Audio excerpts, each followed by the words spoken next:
नमस्कार सबैलाई स्वागत छ सजिलो कन्सेप्टमा म सन्दीप सिंह। आजको यस भिडियोमा हामीहरु कुरा गर्न गइरहेका छौं क्यापिटल बजेटिङसँग सम्बन्धित रहेर टियु 2076 सालमा सोधिएको क्वेशन।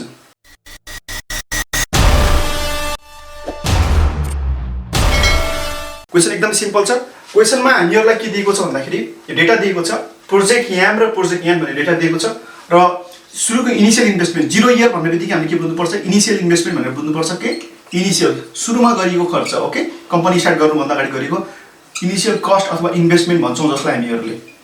कति छ 10,000 रहेछ, प्रोजेक्ट याममा पनि 10,000 रहेछ, प्रोजेक्ट याममा पनि 10,000 छ र हामीको क्याश फ्लो पहिलो वर्षको क्याश फ्लो 5,000, सेकेन्ड इयरको 5,000, थर्ड इयरको 5,000 र फोर्थ इयरको 5,000 छ। अर्थात प्रोजेक्ट याममा चाहिँ इभन क्याश फ्लो भइरहेको छ, प्रत्येक वर्ष 5,000 रुपैयाँ रेभेन्यू जेनेरेट हुँदो रहेछ। त्यस्तै गरेर प्रोजेक्ट यामको कुरा गर्ने भनेपछि इनिशियल कस्ट त लगायौं, तर पहिलो दोस्रो तेस्रो वर्ष केही पनि पैसा आएको छैन। ओके, क्याश जेनेरेट गर्न सकेको छैन र एकैचोटी फोर्थ इयरमा गएर चाहिँ 30,000 जेनेरेट गर्दाखेरि चाहिँ कुन प्रोजेक्ट हामीहरुले चुज गर्दाखेरि चाहिँ हामीलाई बढी फाइदा हुन्छ भन्ने कुराको डिसिजन हामीले दिनुपर्ने छ। ओके, कुनै पनि लङ टर्म एसेट्समा लगानी गरिसकेपछि क्यापिटल बजेटिङमा हामीहरुले के गर्छौं भन्दाखेरि अब फ्युचरमा हुने क्याश फ्लोको एस्टिमेसन गरेर चाहिँ आजको दिनमा हामी के एन्सर दिनुपर्ने हुन्छ भन्दाखेरि यो कुन प्रोजेक्टमा लगानी गर्दाखेरि चाहिँ हामीलाई फाइदा हुन्छ, प्रोजेक्ट याममा गर्दाखेरि फाइदा हुन्छ कि लगानी गर्दाखेरि फाइदा हुन्छ कि प्रोजेक्ट याममा गर्दाखेरि फाइदा हुन्छ। यो चाहिँ एस्टिमेसन हो, हामीहरुले गरेको एस्टिमेसन हो। पहिलो वर्षमा यति आउन सक्ला, दोस्रो वर्षमा यति आउन सक्ला, हामीहरुले फर्दर फाइनान्शियल कुरा स्टडी गरेर चाहिँ निकालेको कुरा हो यो। ओके, स्टडी गरेर निकालेको कुरा एक्ज्याक्टली यस्तो हुनुपर्छ भन्ने जरुरी छैन, तर हाम्रो एस्टिमेसन अर्ली रिसर्चले के देखायो भन्दाखेरि क्याश फ्लो यसरी जेनेरेट हुन सक्छ है भनेर हामीलाई एउटा आइडिया दिएको छ। जहाँ चाहिँ प्रोजेक्ट याममा चाहिँ प्रत्येक वर्ष 5,000 रुपैयाँको दरले चाहिँ हाम्रो रेभेन्यू जेनेरेट हुँदो रहेछ। त्यस्तै गरेर प्रोजेक्ट यामको केसमा चाहिँ पहिलो 3 वर्षमा चाहिँ जेनेरेट केही पनि हुँदैन र अन्तिम इयरमा गएर हामीहरुको 30,000 जेनेरेट हुन्छ। यस्तो अवस्थामा चाहिँ कुन प्रोजेक्टमा हामीले हात हाल्दाखेरि राम्रो हुन्छ, यसको लागि हामीसँग विभिन्न टेक्निक छ, क्यापिटल बजेटिङका विभिन्न थ्योरीहरु छ, मोडलहरु छ। ओके, त्यसमध्ये सबैभन्दा इम्पोर्टेन्ट मोडल भनेको पेब्याक पिरियडको आधारमा हामीले एन्सर निकाल्नु पर्ने हुन सक्छ। ओके, पेब्याक पिरियडको आधारमा हामीहरुले के दिनु पर्ने हुन्छ, एन्सर दिनु पर्ने हुन सक्छ। त्यस्तै गरेर नेट प्रेजेन्ट भ्यालुको बेसिसमा पनि दिनु सक्नु पर्ने हुन्छ। त्यस्तै गरेर आईआरआर इन्टरनल रेट अफ रिटर्नको आधारमा अथवा प्रोफिटेबिलिटी इन्डेक्स र योभन्दा अरु मोडलहरु पनि छन्। र तपाईहरुले चाहिँ क्यापिटल बजेटिङको क्लास राम्ररी बुझ्नु भएको छैन र कन्फ्युजन छ भनेपछि लिंकमा म दुईटा क्लासको भिडियो छ। ओके, र त्यो दुईटा क्लासको भिडियो हेर्नु भयो भनेपछि यो प्रब्लम तपाईले आफैले सल्भ गर्न सक्नुहुन्छ। त्यसमा मैले राम्रोसँग बुझाइदिएको छु तपाईहरुलाई, क्लास लेक्चर हो। त्यो दुईटा भिडियो हेर्नु भनेपछि तपाईहरुको चाहिँ क्यापिटल बजेटिङमा कुनै ठाउँमा पनि प्रब्लम आउँदैन। कन्सेप्चुअली न्युमेरिकल्ली गरेर मैले तपाईहरुलाई बुझाएको छु, त्यो दुईटा भिडियो हेर्नु होला। त्यसपछि यो क्वेशन तपाईले आफैले पनि सल्भ गर्न सक्नुहुन्छ, मेरो कुनै आवश्यकतै छैन। यो क्वेशनको धेरैचोटि रिक्वेस्ट आइसकेको थियो, त्यसैले मैले चाहिँ तपाईहरुलाई सल्भ त गरिदिन्छु।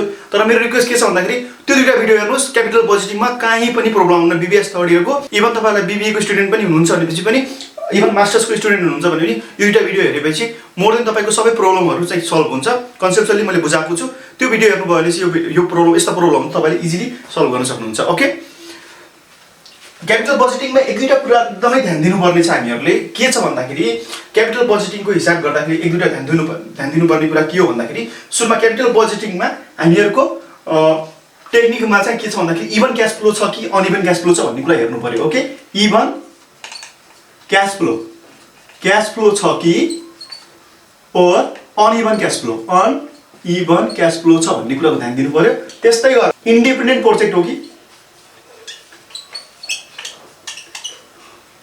Mutually exclusive. ओके, यो दुईटा कुरामा ध्यान दिनु होला हिसाब गर्दाखेरि चाहिँ इभन हो कि अनइभन। हेर्नुस् त, यो 0 इयरलाई छोड्दिनु होला, यो 0 इयरलाई छोड्दिनु होला। 0 इयर पछि हेर्नुस् त प्रत्येक वर्ष सेम अमाउन्टमा क्याश फ्लो भइरहेको छ। यो इभन क्याश फ्लो, यसलाई हामी भन्छौं के भन्छौं, इभन क्याश फ्लो भन्छौं। के भन्छौं, इभन क्याश फ्लो भन्छौं। ओके, यसलाई भन्छौं इभन क्याश फ्लो। त्यसपछि यसलाई के भन्छ 0 0 0 30,000 भनेपछि यसलाई के भन्छौं हामीहरुले, डिफरेन्ट आउनेलाई के भन्छौं हामीहरु अनइभन क्याश फ्लो। र इभन र अनइभनमा हामीको फर्मुला पनि के हुन्छ, छुट्टै हुन सक्छ है, हुन्छ भनेको छैन। क्यापिटल बजेटिङको टेक्निक हेरेर चाहिँ फर्मुला फरक हुन सक्छ। र अर्को क्वेशन हामीलाई के भनेको छ, म्युचुअली एक्सक्लुसिभ हो कि, हामीले डिसिजन लिँदाखेरि चाहिँ म्युचुअली एक्सक्लुसिभ हो कि इन्डिपेन्डेन्ट प्रोजेक्ट हो त्यो पनि हेर्नुपर्छ। म्युचुअली एक्सक्लुसिभ भनेको हामीहरुले दुईटा प्रोजेक्ट मध्ये एउटा प्रोजेक्टलाई मात्र चुज गर्न सक्छौं। अर्थात जुन प्रोजेक्टले बढी रिटर्न दिन्छ हामीहरुलाई, जुन प्रोजेक्टले बढी प्रॉफिट गराउँछ कम्पनीलाई त्यो प्रोजेक्टलाई मात्रै हामीले गर्न सक्छौँ, लिन सक्छौँ। सबै प्रॉफिट गर्ने प्रोजेक्टलाई हामीले लिन सक्दैनौँ। बुझिन्छ? बेस्टलाई मात्रै हामी के गर्छौँ यसमा चुज गर्नेछौँ। यो दुईटा कुरा हामीले ध्यान दिइसकेपछि चाहिँ अगाडि बढौँ। हामीहरूले पेब्याक पिरियड निकाल्नु पर्ने छ दुईटैको र डिसिजन लेख्नु पर्ने छ कुन बेस्ट हो, प्रोजेक्ट एम बेस्ट छ कि प्रोजेक्ट एन बेस्ट छ भन्ने कुरा निकाल्नु पर्ने हुन्छ। त्यस्तै गरेर एनपीपी को बेसिसमा क्यापिटल बजेटिङको अर्को टेक्निक हो एनपीपी, नेट प्रेजेन्ट भ्यालुको बेसिसमा पनि हामीले प्रोजेक्ट एम र प्रोजेक्ट एनको एन्सर निकाल्नुपर्छ र कुन बेस्ट छ त्यो पनि निकाल्नु पर्यो। त्यस्तै गरेर आइआरआर को बेसिसमा पनि निकाल्नु पर्यो र प्रॉफिटेबिलिटी इन्डेक्सको बेसिसमा पनि हामीले एन्सर निकाल्नु पर्यो र समरीको रूप फर्ममा हेर्नु पर्यो कुन टेक्निकले चाहिँ कसलाई चाहिँ बेस्ट मानिरहेको छ भन्ने कुरा आयो। र कहिलेकाहीँ कन्फ्लिक्ट आउन सक्छ। ल फाइनली के सोध्छ भन्दाखेरि do IRR and NPP method give conflicting result, which project would you select if the NPV and IRR method give conflicting reason and why भनेर सोध्छ। र फाइनली आइआरआर र एनपीवी मा चाहिँ के कन्फ्लिक्ट हुन सक्छ र एन्सरमा भनेर आइआरआर लाई चाहिँ एउटा प्रोजेक्टलाई चुज गर्ने र एनपीवी ले चाहिँ अर्कै प्रोजेक्टलाई चुज गर्ने कन्डिसन आउन सक्छ भनेर सोध्छ, अर्थात् कन्फ्लिक्ट आउन सक्छ भनेर सोध्छ। र यस्तो अवस्थामा कन्फ्लिक्ट आउने अवस्थामा चाहिँ कुन प्रोजेक्टलाई चाहिँ कुन टेक्निकलाई चाहिँ हामीले बढी रिलायबल मान्न सक्छौँ र किन भनेर पनि सोध्छ। यो 15 मार्कमा सोधिएको क्वेसन हो, लङमा सोधिएको क्वेसन हो। एकदम इम्पोर्टेन्ट क्वेसन छ र एकदम सिम्पल छ, एकदम इजी छ। यही भिडियोबाट तपाईहरुलाई म्याक्सिमम प्रब्लम म सल्भ गराउन कोसिस गर्छु र भिडियो अन्तिमसम्म हेर्दिनु होला है त। सुरुमा निकालौँ हामी के निकालौँ भन्दाखेरि पेब्याक पिरियड निकालौँ। सुरुमा पेब्याक पिरियड निकालौँ। म यही गरिदिन्छु। पेब्याक पिरियडको लागि चाहिँ धेरै हामीहरूले कसरत गरिराख्नु पर्दैन। यो क्वेसन चाहिँ तपाईले टिप्नु होला है। क्वेसन टिपिसकेपछि चाहिँ म यहाँ पेब्याक पिरियड यही निकाल्दिन्छु। Payback period of project M, payback period project M को payback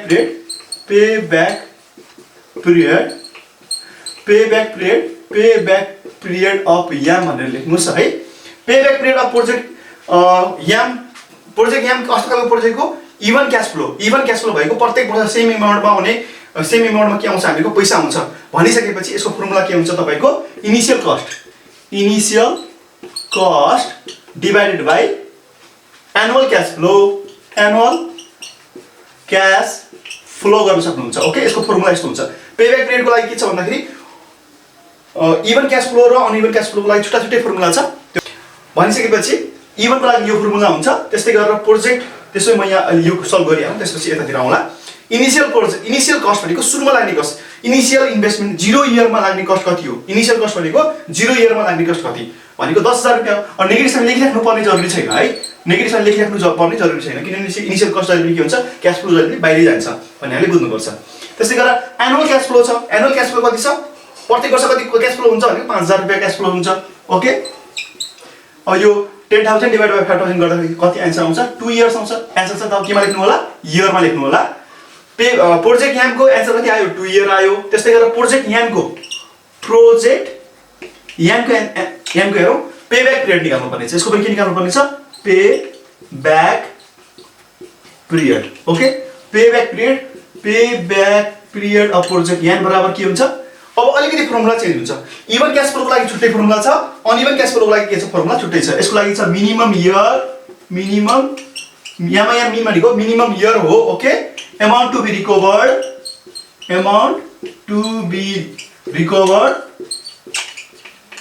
recovered divide by next year cash flow के हो? यो फर्मुला हो। त्यसो भए म यहाँ अलिकति मेट्दिन्छु, किनभने अलिकति हामीले हिसाब गर्नुपर्ने छ। अलिकति मेट्दिन्छु। ओके, यो मेट्दिन्छु। यहाँ हामीले टेबल बनाउनु पर्छ, किनभने चाहिँ अनइभन क्याश फ्लोको लागि हामीले के बनाउनु पर्छ? टेबल बनाउनु पर्छ। कसको लागि? पेब्याक पिरियडको लागि। Payback period table. यो कसको लागि टेबल बनाउनु पर्ने रहेछ हामीहरूले? प्रोजेक्ट एनको लागि, जसको क्याश फ्लो के छ? अनइभन क्याश फ्लो छ। त्यसपछि इयर बराबर इयर हुन्छ, क्याश फ्लो हुन्छ COM cumulative cash flow. Okay,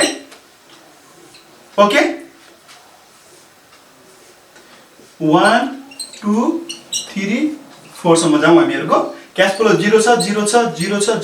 यो त क्वेशनले दिएको थियो। यो चाहिँ कति छ? 30,000 छ। ओके, त्यसपछि अब यसलाई यहाँ जोडौँ। यसलाई यहाँ जोडेर कति हुन्छ? 0। यो 0 प्लस यो 0 गर्दाखेरि कति हुन्छ? 0 आयो। यो 0 मा फेरि यो 0 जोडौँ, 30 को क्याश फ्लो जोडौँ, कति 0 हुन्छ। यसमा फेरि के जोडौँ? 30,000 जोड्दाखेरि कति आयो? 30,000 आयो। कस्तो? क्युमुलेटिभ भनेको के हो? इयर 1 को भ्यालु कति छ? 0। इयर 1 को भ्यालुमा सेकेन्ड इयरको भ्यालु जोड्ने। यहाँ त अहिले 0 0 भएकोले चाहिँ सबै 0 भयो। 0 प्लस 0 गर्दा 0 हुन्छ। फेरि यहाँ 0 मा फेरि 0 प्लस गर्दा 0 हुन्छ। 0 मा फेरि 30,000 जोड्दाखेरि 30,000। अब मिनिमम इयर हामीलाई चाहिने भ्यालु कति हो? हामीलाई चाहिने भ्यालु कति हो? एमाउन्ट कति थियो? 10,000 रुपैयाँ थियो। हामीलाई चाहिने भ्यालु कति हो? 10,000 रुपैयाँ थियो। ओके, 10,000 यहाँ आयो आएन, यहाँ आयो आएन, यहाँ आयो आएन, यहाँ आयो आयो भनेपछि आएर पनि के हो? बढी भइसकेपछि योभन्दा माथिको भ्यालु हेर्ने। यो भ्यालु कति छ? 0 छ। 0 को यता कति छ? कति इयर छ? हामीले इयर भनेको छ नि त, भनेपछि यो 3 year. Amount to be recovered, अब कति रिकभर गर्नुपर्ने? 10,000 रुपैयाँ रिकभर गर्नुपर्ने थियो, तर यहाँसम्म अहिलेसम्म पुग्दासम्म त के छ? हाम्रो 0 नै छ भनेपछि अब कति पैसा चाहिएको छ हामीलाई एमाउन्ट टु बी रिकभर्ड? 0 रुपैयाँ उठेको रहेछ। उठाउनु पर्ने कति थियो? 10,000 रुपैयाँ उठाउनु पर्ने थियो। हामीले उठायौँ यहाँ यो 3 इयर्समा कति उठायौँ? 0 रुपैयाँ उठायौँ भनेपछि उठाउनु पर्ने कति बाँकी छ? 10,000 बाँकी छ उठाउनु पर्ने पैसा। नेक्स्ट इयर क्यास फ्लो भनेको यो क्यास फ्लो हो 3 इयरको। नेक्स्ट इयर कति हुन्छ? 4 इयर हुन्छ। 4 इयरको क्यास फ्लो कति छ? 30,000 छ। 30,000 को 30,000। तपाईको अलिकति कन्फ्युजन भएको हुनसक्छ, केही पनि कन्फ्युजन छैन। यो एक्चुअली रिपिट गरेर हेर्नु होला। यो गरेर चाहिँ कति आउँछ क्याल्कुलेट गरिहाल्छु म। क्याल्कुलेट 10,000 डिभाइडेड बाई 30,000 भनेको 3.33 इयर्स। ओके, ल इयर पेब्याक पिरियडको आधारमा हाम्रो के आयो? यहाँको भ्यालु कति आयो? 2 इयर्स आयो। अर्थात् प्रोजेक्ट एमले चाहिँ पैसा कहिले उठाएर दिने रहेछ? आफ्नो इनिसियल कस्ट कहिले उठाएर दिने रहेछ? 2 वर्षमा दिने रहेछ। प्रोजेक्ट एमले चाहिँ हाम्रो इनिसियल कस्ट लगानी कहिले उठाएर दिने रहेछ? 3.5 वर्ष 3.33 इयर्समा दिने रहेछ। लगानी छिटो उठाउनु राम्रो हो कि लगानी ढिलो उठाउनु राम्रो हो? लगानी छिटो उठाउनु राम्रो हो भनेपछि प्रोजेक्ट एम राम्रो कि प्रोजेक्ट एम राम्रो? जसले छिटो पैसा उठाएर दिन्छ कम्पनीलाई त्यही राम्रो हुन्छ। यसले चाहिँ आफ्नो इनिसियल कस्ट चाहिँ लगानी चाहिँ 2 वर्षमा उठाएर दिन्छ, यसले चाहिँ 3.33 इयर्समा दिन्छ भने चाहिँ कुन राम्रो भयो त? अभियसली प्रोजेक्ट एम भयो, किनभने चाहिँ उसले चाहिँ आफ्नो लगानी त कम्पनीमाथि लगाएको लगानी त 2 वर्षभित्र उठाएर दिन्छ। प्रोजेक्ट एमले कतिमा दिन्छ? 3.33, 3 वर्ष 3.5 वर्षभन्दा अलिकति कम, 3 वर्षभन्दा अलिक बढी। यसरी बुझ्नु पर्यो। भनेपछि अब यसलाई डिसिजनको रूपमा लेख्नु पर्यो है हामीहरू।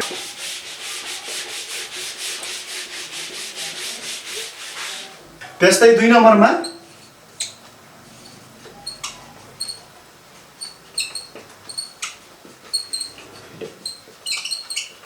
Present value. अब नेट प्रेजेन्ट भ्यालु निकाल्नु पर्ने छ। यहाँ अलिकति क्याश फ्लो लेखेको रहेछ। ओके, नेट प्रेजेन्ट भ्यालु निकालौँ। प्रोजेक्ट यामको लागि। ओके, प्रोजेक्ट यामको लागि अब के चाहिन्छ हामीहरूलाई? इयर चाहियो। इयर 1 2 3 4 हो। इयर सँगसँगै हामीलाई के चाहिन्छ? अर्को क्याश फ्लो चाहिन्छ। क्याश फ्लो कति छ हामीहरूको? प्रत्येक वर्ष 5,000 रुपैयाँ छ। अघि नै याद भइसक्यो हामीहरूलाई। 5,000 छ, यहाँ पनि 5,000 छ। क्याश फ्लो यो पैसा त हामीले कहिले पाउने हो? 1 वर्षपछि पाउने हो। यो पैसा कहिले पाउने हो? 2 वर्षपछि पाउने हो। यो पैसा कहिले पाउने हो? 3 वर्षपछि पाउने हो। यो पैसा कहिले पाउने? 4 वर्षपछि पाउने हो। त्यसो भएपछि प्रेजेन्ट भ्यालु इन्ट्रेस्ट फ्याक्टर @ 10% ले हामीहरूले क्वेसनले दिएको छ मल्टिप्लाई गर्यो भने चाहिँ यसको भ्यालु कहिलेको आउँछ? प्रेजेन्ट भ्यालु आउँछ। के आउँछ?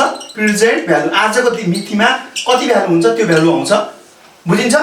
अब यो तपाईले फाइनान्शियल टेबलबाट पनि हेर्न सक्नुहुन्छ। ओके, यो तपाईले फाइनान्शियल टेबलबाट पनि हेर्न सक्नुहुन्छ। स्ट्याटिस्टिक एन्ड फाइनान्शियल टेबल भनेर तपाईले मार्केटमा किन्न पनि पाउनुहुन्छ। ओके, र यो टेबलबाट यसमा चाहिँ दिएको हुन्छ। क्याल्कुलेटरले पनि के गर्न सक्छौँ? निकाल्न सक्छौँ भ्यालु। त्यसको लागि के गर्नु पर्यो तपाईले भन्दाखेरि सुरुमा 1 थिच्नु पर्यो। 1 क्याल्कुलेटर 1 थिच्नुस्, मैले क्याल्कुलेटरमा 1 थिचे। त्यसपछि इक्वल टु साइन थिच्नुस्, इक्वल टु थिचे। त्यसपछि के गर्नुस् भन्दाखेरि 10% हो भने चाहिँ 1 लाई 1 सँग जोड्दिने 10 लाई। ओके, 10% भनेको कति हो डेसिमलमा? 0.1 हो। 1 सँग के जोड्दिनुस् भनेपछि 10% लाई कति लेख्नु पर्यो? 10% भनेको कति हो? 0.1 हो। 1 मा जोड्दिनुस् भने 1.1 हुन्छ। त्यसपछि के गर्नुस्? इक्वल टु थिचेपछि डिभाइड साइन थिच्नुस्। त्यसपछि 10% छ भनेपछि 1.1 के गर्नु पर्यो? 1 इक्वल टु डिभाइड 1.1 गर्नुस्, इक्वल टु थिच्नुस्। फर्स्ट इक्वल टुले हाम्रो यो आन्सर दिन्छ 0.9091। सेकेन्ड इक्वल टुले हामीहरूको सेकेन्डको आन्सर दिन्छ 0.8264। थर्डले 0.7513 र फोर्थले 0.6830। यसरी पनि गर्न सक्नुहुन्छ। ओके, यसरी नगरेर, किनभनेपछि यो इभन क्याश फ्लो हो, इभन क्याश फ्लो भइसकेपछि चाहिँ एकैचोटि पनि गर्न सक्नुहुन्छ। अब यो चाहिँ PVIF हो, ओके। यसरी नगर्न चाहेर तपाईँले डाइरेक्ट पनि गर्न सक्नुहुन्छ। त्यसको लागि 1:4 गर्नुहोस्, PVIF A हेर्नुहोस्, ओके। एकैचोटि A हेर्नुहोस्, @ 10 हेर्नुहोस् र यो एकैचोटि गरिराख्नु परेन, एकैचोटि गरिराख्नु परेन।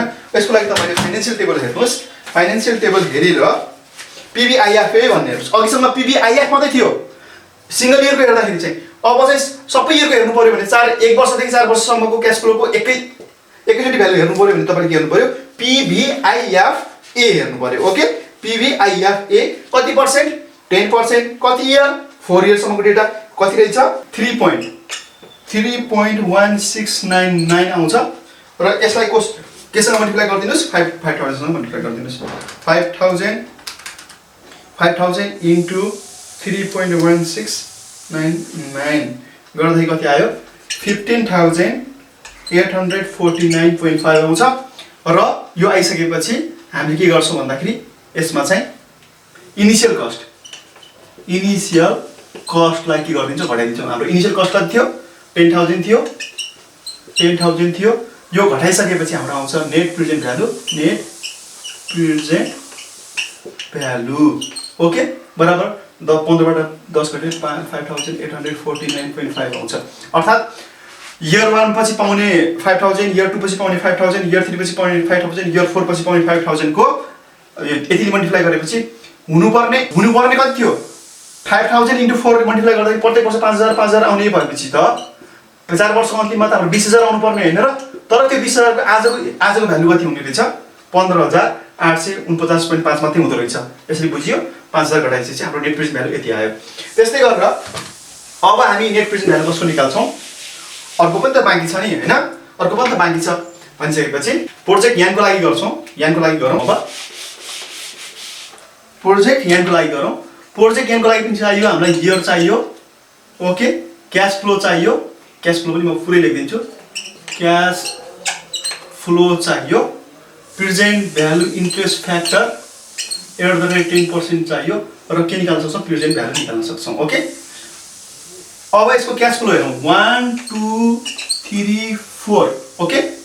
क्याश फ्लो सुरुमा छैन, सेकेन्डमा छैन, थर्डमा पनि छैन, फोर्थमा गएर एकैचोटि के छ, 30000 छ। अब हेरौँ त, अब हामी PVIF A गर्न सक्छौँ कि सक्दैनौँ, यसलाई सक्दैनौँ। किनभने PVIF A गर्नको लागि के हुनुपर्छ भन्दाखेरि क्याश फ्लो के हुनुपर्छ, सबैमा इक्वल हुनुपर्छ, सेम एमाउन्ट हुनुपर्छ। त्यसैले अब अघिको PVIF A एकैचोटि हामीले सल्युसन गर्न मिलेन। त्यसैले अब हामी के गर्नु पर्यो, यसको भ्यालु निकाल्नु पर्यो। सुरुमा के गर्ने, 1 थिच्ने, त्यसपछि इक्वल टु, त्यसपछि डिभाइड, त्यसपछि 1.1, त्यसपछि equal to. First equal to लेखिदिन्छ, फर्स्ट एन्सर दिन्छ, डिभाइड 1.1 गर्दाखेरि 0.9091, सेकेन्डले 0.8264, थर्डले 0.7513, फोर्थले 0.6830। अब यो मल्टिप्लाई गर्नु 30,000 सँग 20,490.40 आउँछ। अब यो जोसँग मल्टिप्लाई गरेको के हुन्छ, हाम्रो 0 हुन्छ। अब हामीहरुको यसमा हामीहरुको इनिशियल कस्ट घटाउनु पर्यो नि त हैन। इनिशियल कस्ट कति थियो हामीहरुको 10,000 थियो। त्यसो भएपछि net present value, net present value बराबर 10,000 बाट 20,000 बाट 10,000 घटाउँदाखेरि 10,490.40। अघि कति आएको थियो, अघिको एन्सर कति आएको थियो, 5,849.5 आएको थियो। यो 10,000 आएको छ। अब यसमा डिसिजन लेख्नु पर्ने छ, हामीहरुले डिसिजन बनाउनु पर्ने छ। ओके, डिसिजन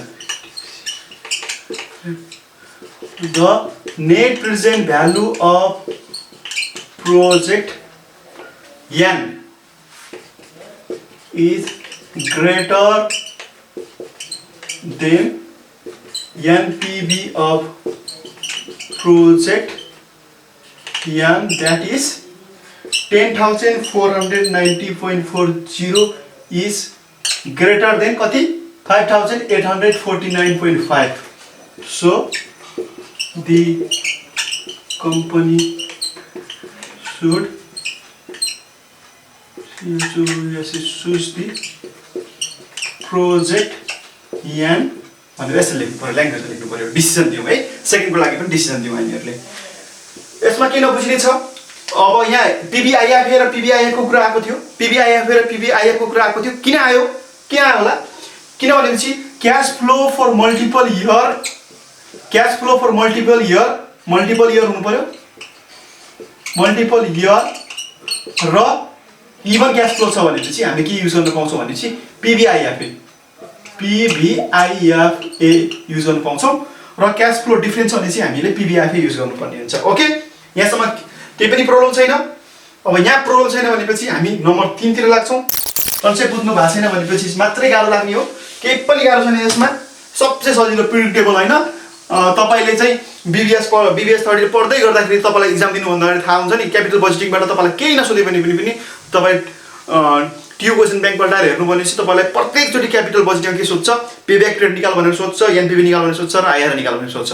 तपाईँले ढुक्काउनुहोस्, तपाईँलाई एक्जाममा एनपिभी, पेब्याक रेट, एनपिभी र आइआर सोध्छ भने ढुक्क भएर जानुहोस्। तपाईँ एक्जाममा सोध्छ, अरू कुरा तलमाथि होला तर यो कुरा तपाईँलाई सोध्छ। त्यसैले तपाईँ ढुक्क भएर यो 3टा कुरा प्र्याक्टिस गर्नुहोस्। थर्ड नम्बरमा आउँछ हाम्रो calculation of IRR, calculation of IRR. अब क्यालकुलेसन अफ आइआरआर को कुरा गर्ने भने क्यालकुलेसन अफ आइआरआर नर्मलीको कुरा गर्दैछु है म, किनभने यो क्वेसन अलिकति हाम्रो क्यास फ्लो त्यति धेरै डेटा दिएको छैन। यसमा चाहिँ हामीले पुरै फर्मुला युज गर्न सकिरहेको छैन, किनभने सबै क्यास फ्लो नै 0 गरेर दिएको छ होइन, कि त इभन दिएको छ, सजिलो बनाएर दिएको छ। जो नर्मली हुनु पर्थ्यो त्यो तरिकाले हामी गर्न सकिरहेको छैनौँ। तर नर्मली आइआरआर निकाल्दाखेरि के हो, आइआरआर भनेको के हो, एउटा यस्तो पर्सेन्टेज होस् जुन अवस्थामा चाहिँ हाम्रो एनपिभी के हुन्छ, 0 हुन्छ। नेट प्रेजेन्ट भ्यालु 0 हुने पर्सेन्टेजलाई नै हामी के भन्छौँ, आइआरआर भन्छौँ। भनिसकेपछि चाहिँ आइआरआर निकाल्न हामीलाई 3टा स्टेप चाहिन्छ। नम्बर 1मा हामीले के गर्छौँ भन्दाखेरि हामीहरूले फ्याक्टर निकाल्छौँ। यो फ्याक्टर एउटा यस्तो फ्याक्टर निकाल्छौँ, फाइनेन्सियल टेबलको यस्तो फ्याक्टर निकाल्छौँ जसले गर्दाखेरि चाहिँ त्यो फ्याक्टरले चाहिँ हामीलाई के आइडेन्टिफाई गर्न मद्दत गर्छ भन्दाखेरि आइआरआर को पर्सेन्टेज निकाल्न मद्दत गर्छ। ओके, सेकेन्डमा हामीले के गर्छौँ, त्यो फ्याक्टरलाई चाहिँ हामीले पिबिआइएफ टेबलमा के गर्छौँ, चेक गर्ने कोसिस गर्छौँ। र थर्डमा हामी के गर्छौँ, इन्टरपोलेसन गर्छौँ हामीहरूले। ओके, नर्मली ट्रेन यही छ, 3 स्टेप हुन्छ जहिले पनि। आइआरआर को सोल्युसन गर्दाखेरि तपाईँ 3 स्टेप सोल्युसन लिएर गर्नु होला। त्यसो भएपछि स्टेप नम्बर 1 फर प्रोजेक्ट यामको लागि स्टेप नम्बर 1, स्टेप नम्बर 2 सुरुमै लेखिदिन्छु म, किन हामीलाई थाहा छ नि त। स्टेप नम्बर 3, स्टेप नम्बर 1मा के गर्छौँ हामीले, फ्याक्टर बराबर के हुन्छ, इभनको लागि, किनभने चाहिँ इभन छ, इभन र अडले पनि के गर्छ, इभन र अनइभनले पनि हामीलाई अलिकति गाह्रो र सजिलो बनाइदिन्छ। इभन क्यास फ्लोको लागि चाहिँ ढुक्क भएर गर्नुहोस्। इभन क्यास फ्लो छ भनेपछि त आइआरआर निकाल्न कुनै प्रब्लमै हुन्न। ओके, यही मन्त्रलाई याद गर्नुहोस्। यो मन्त्र तपाईँले युज गर्नुभयो भने चाहिँ केही प्रब्लम हुन्न। इभनको लागि अलिकति कन्फ्युजन बनाउने भनेको अडमा हो होइन, तर इभनमा त के आइआरआर निकाल्न केही प्रब्लमै छैन। फ्याक्टर बराबर हाम्रो के हुन्छ, इनिसियल कस्ट हुन्छ डिभाइडेड बाइ के हुन्छ, एनुअल क्यास फ्लो अथवा एभरेज क्यास फ्लो। एभरेज गर्नै पर्दैन, किनभने प्रत्येक वर्ष सेम छ भने चाहिँ एनुअल लेखे पनि केही फरक पर्दैन। ओके, एनुअल क्यास फ्लो गर्न सक्नुहुन्छ। अब हाम्रो इनिसियल कस्ट कति छ थाहा भयो कि पुरा 10,000 रुपियाँ छ भनिसकेका छौँ हामीहरूले। र एनुअल क्यास फ्लो कति छ हामीको 5,000 छ। अथवा तपाईँले पेब्याक रेटको एन्सर डाइरेक्ट लेखे पनि हुन्छ। इभन क्यास फ्लोको लागि 2 इयर लेख्नु परेन है, फ्याक्टरमा चाहिँ पेब्याक रेट निकाल्दाखेरि 2 इयर लेखेका थियौँ हामीहरूले, यसमा चाहिँ इयर लेख्नु परेन। त्यसो भएपछि अब लेख्नुहोस्, looking at the PBIF table for period we find 2 lies between।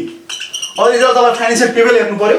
यो 4 पिरियडमा 2 कहाँ पर्छ त, लाइज बिट्विन कतिमा, 2.0289 एन्ड 1.9969 बिचमा पर्दो रहेछ। यो 2 भन्ने कहाँ पर्दो रहेछ, 2.0289 र 1.9969 को बिचमा पर्दो रहेछ। which corresponding to 35% and 35%। Okay, थर्डमा के गर्छौँ हामीहरूले, इन्टरपोलेसन गर्छौँ। अलि माथि लेखिदिन्छु है, यो अलिकति स्टेप लागेन हामीहरूलाई। स्टेप नम्बर 3 मा चाहिँ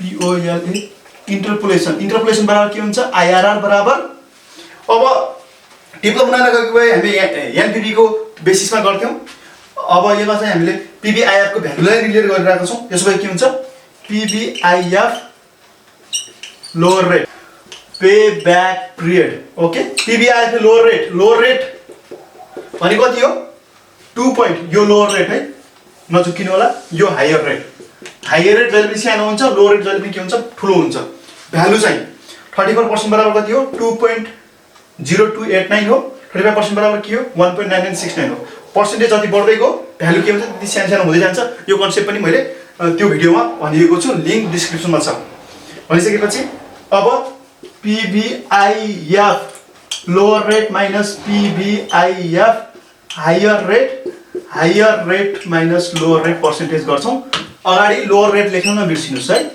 लोअर रेट हाम्रो 34% छ 2.0289 minus 2 divided by 2.0289 minus 1.9969 into 35 minus 34 अब बराबर कति हुन्छ 34 प्लस अब गरौँ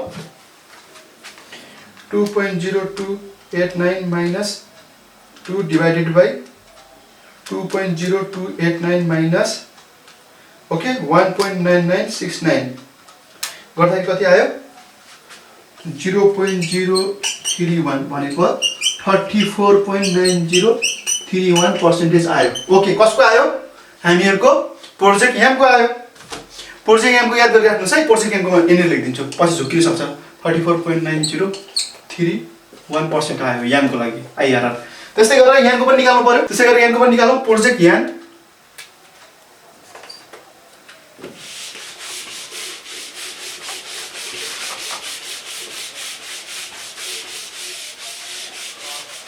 प्रोजेक्ट याम के छ भन्दाखेरि अनइभन र जीरो क्याश फ्लो छ हियर म यहाँ तपाईलाई झुकिनु भएको छ नि म देखाइदिन्छु 1 2 3 4 यहाँ 0 0 0 एकैचोटी के छ 30000 छ हो यस्तो खालको केस छ भनेपछि हामीहरुलाई चाहिँ आइआरआर निकाल्न एकदमै गाह्रो हुन्छ के हुन्छ आइआरआर निकाल्न एकदमै गाह्रो हुन्छ यस्तो अवस्थामा आइआरआर निकाल्न गाह्रो हुन्छ त्यसो भए के गर्ने त आइआरआर निकाल्न के गर्न सकिन्छ त यदि सिंगल क्याश फ्लो दिएको केसमा के हुन्छ भन्दाखेरि रेट हामीले निकाल्नु पर्ने छ आइआरआर भनेको एउटा रेट हो रेट र सिंगल क्याश फ्लो दिएको केसमा के गर्न सक्छौं भन्दाखेरि कैश फ्लो एट 0 इयर बराबर के हुन्छ cash flow 4th year by 1 plus यो आइआरआर भनेको त रेट हो बाइ 4 गरेपछि के आउँछ फर्स्ट इयरको के हुन्छ क्याश फ्लो आउँछ र हामीले आइआरआर को सोलुसन गर्दाखेरि पनि यो फर्मुला युज गरेर गर्नुपर्छ यदि कुनै सिंगल क्याश फ्लो दिएको अवस्थामा चाहिँ हामीले जुनसुकै क्वेशन किन्न होस् यो तरिकाले गर्ने ओके र नर्मल तरिकाले हामीले नगरेर यो तरिकाले गर्छौं किनभने क्याश फ्लो फर 0 इयर भनेको के हो क्याश फ्लो फर मल्टिपल इयरको के हुन्छ cash flow divided by 1 plus I को पावर यान गरेर गर्न सक्छौं किनभने यहाँ एउटा मात्र क्याश फ्लो दिएको छ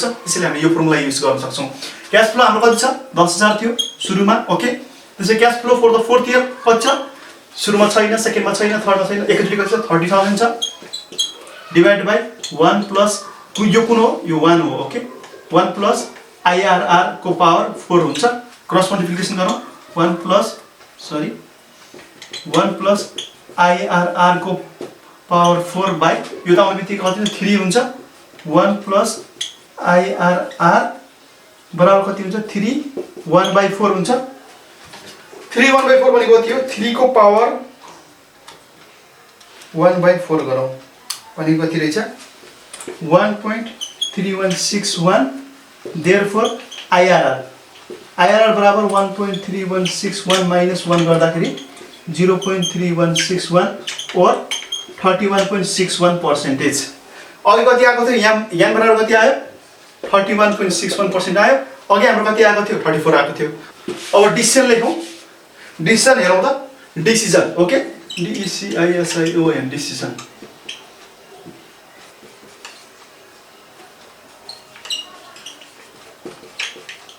IRR of YAM is कति छ 34.3091% while IRR of project YAM is कति छ 31.61%. So we should accept the project YAM because it has higher return. Okay, return higher छ। ओके, आइआरआर को बेसिसमा चाहिँ हामीहरूले प्रोजेक्ट यामलाई चुज गर्यौं।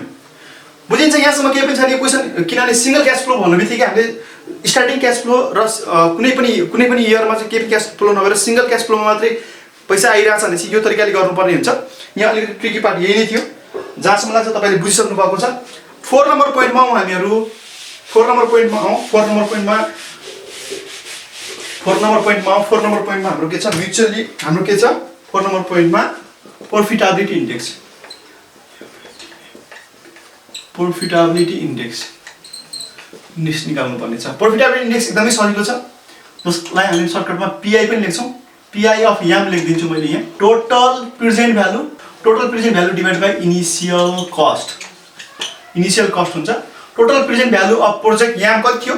अघि एनपीवी निकाल्दाखेरि हामीले टोटल प्रेजेन्ट भ्यालु निकालेका थियौं, 15,849.5 थियो। चेक गरिहाल्नुस् एकचोटी। नेट प्रेजेन्ट भ्यालु निकाल्दाखेरि 15,849.5 डिवाइड बाइ इनिशियल कस्ट कति थियो हामीको? यो त हामीलाई थाहा छँदैछ, 10,000 थियो। भनेपछि 1.58 हाम्रो प्रोजेक्ट यामको के हो त पीआई आयो। प्रॉफिट अफ याम गर्दाखेरि total pi initial cost formula त त्यही हो। टोटल प्रेजेन्ट भ्यालु कति थियो? यो याम लेखौं। टोटल प्रेजेन्ट भ्यालु अफ याम 490 20,490 थियो। 20,490 डिवाइड बाइ 10 गर्दाखेरि 2.049 आयो। ओके, अब यसमा पनि डिसिजन त्यही हो। डिसिजन दिउँ जसको पीआई बढी हुन्छ त्यही राम्रो मानिन्छ हैन। त्यसपछि project yam should be accepted since it has higher PI. Okay, profitability index. Profit को इंडेक्स कति छ? प्रोजेक्ट याममा बढी छ, त्यसैले प्रोजेक्ट यामलाई हामीले चुज गर्छौं भनेर लेखौं हामीहरुले। त्यसो भएपछि अब समरी बनाउँ न, डिसिजन टेबलको समरी बनाउँ।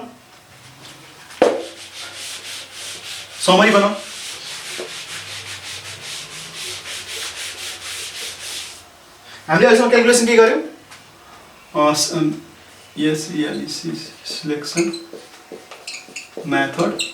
Okay, project M okay. सुरुमा हामीको के थियो? सुरुमा के थियो हाम्रो?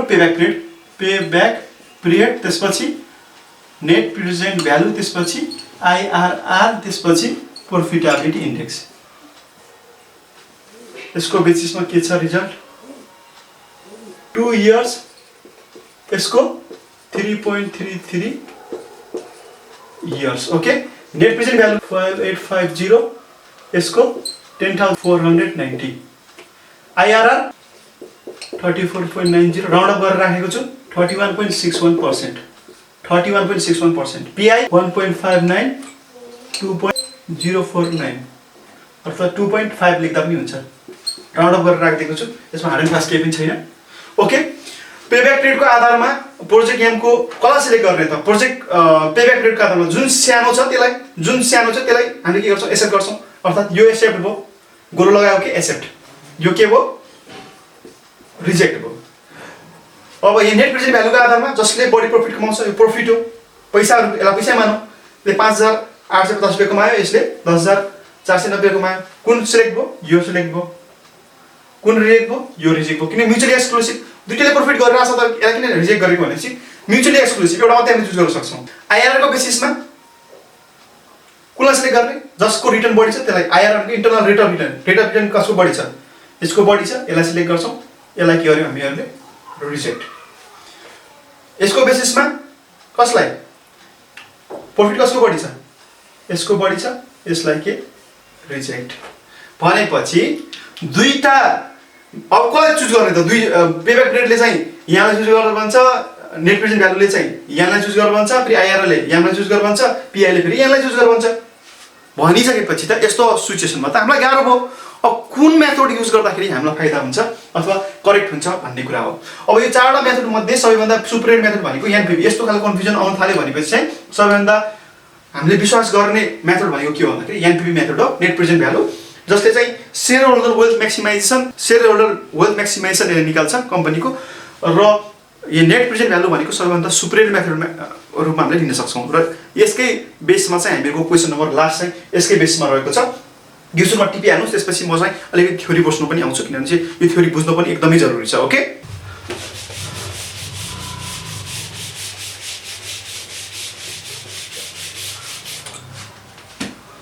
र कन्फ्लिक्ट आइसकेको छ, आइआरआर र एनपिभीमा कन्फ्लिक्ट आइसकेको छ र एन्सर मैले पनि भनिसकेँ तपाईँहरूलाई। दुईटामा कन्फ्लिक्ट आउँछ भनेपछि हामीले एनपिभी मेथड चुज गर्ने भनेर सुपरियर मोडल हो भनेर भन्यौँ, तर लास्टमा हामीले एउटा शब्द ढुन्डाइदिएको छ, वाइ भनेर सोधिएको छ। ओके, त्यसको लागि हामीले रिजन दिनु पर्यो, सिन्स क्वेसनले रिजन मागिरहेको छ। एक दुईवटा कुरा छ जसले गर्दाखेरि चाहिँ आइआरआर भन्दा एनपिभी एकदमै सुपरियर मोडलको रूपमा हामी ट्रिट गर्न सक्छौँ। सुरुमा रहन्छ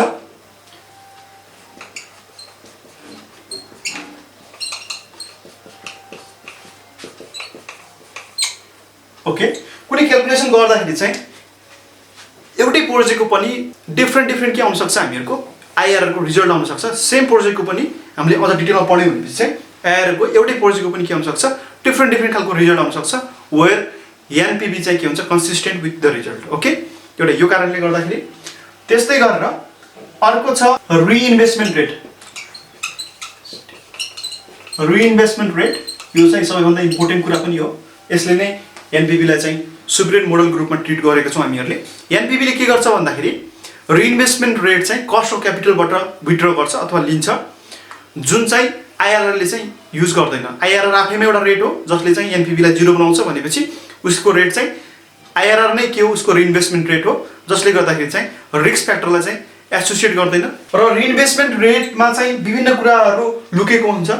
कम्पनीले विभिन्न सोर्सबाट पैसा ल्याउन सक्छ र सोर्सबाट आएको पैसाबाट कति कस्ट एक्ज्याक्टली लाग्छ भन्ने कुरा हामीले कस्ट अफ क्यापिटलबाट पढ्छौँ, किनभने चाहिँ सोर्स अफ फन्ड चाहिँ हामीहरूको इन्टरनल एक्सटर्नल हुनसक्छ, लोन हुनसक्ला, ओके, अथवा ओनरको क्यापिटल ओनरको पकेटबाट लागेको हुनसक्छ। यसको हामीहरूले डब्ल्युसिसी अर्थात् कस्ट निकाल्नु पर्ने हुन्छ।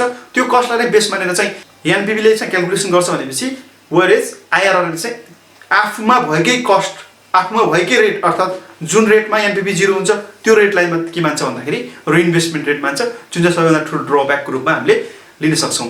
त्यस्तै गरेर थर्ड छ भ्यालु एडिटिभ प्रिन्सिपलको कुरा छ। भ्यालु एडिटिभ प्रिन्सिपलको कुरा छ, अर्थात् the value of the firm should be equal to calculation of all the project undertaken by the firm. Okay, value additive principle भन्नाले के हो भन्दाखेरि the value of the firm should be equal to, okay, project A छ, यो ए बराबर के हुनु पर्यो, a plus b plus c plus d, यो 12% छ भनेपछि यो सबैलाई जोडेर कति आउनु पर्यो, 12 आउनु पर्यो, जुन चाहिँ हामीहरूको एनपिभीमा आउन सक्छ, तर आइआरआरमा त्यो कुरा नआउन सक्छ। ओके, भ्यालु एडिटिभ प्रिन्सिपल भनेको त्यो मैले सिम्पली तपाईँलाई बुझाउन कोसिस गरेको कुरा के हो, तीनटा मेजर कारणले गर्दाखेरि चाहिँ हामीहरूको एनपिभीलाई हामीले सुपरियर मोडल मानेका छौँ, सुपरियर मोडलको रूपमा हामीले ट्रिट गर्छौँ।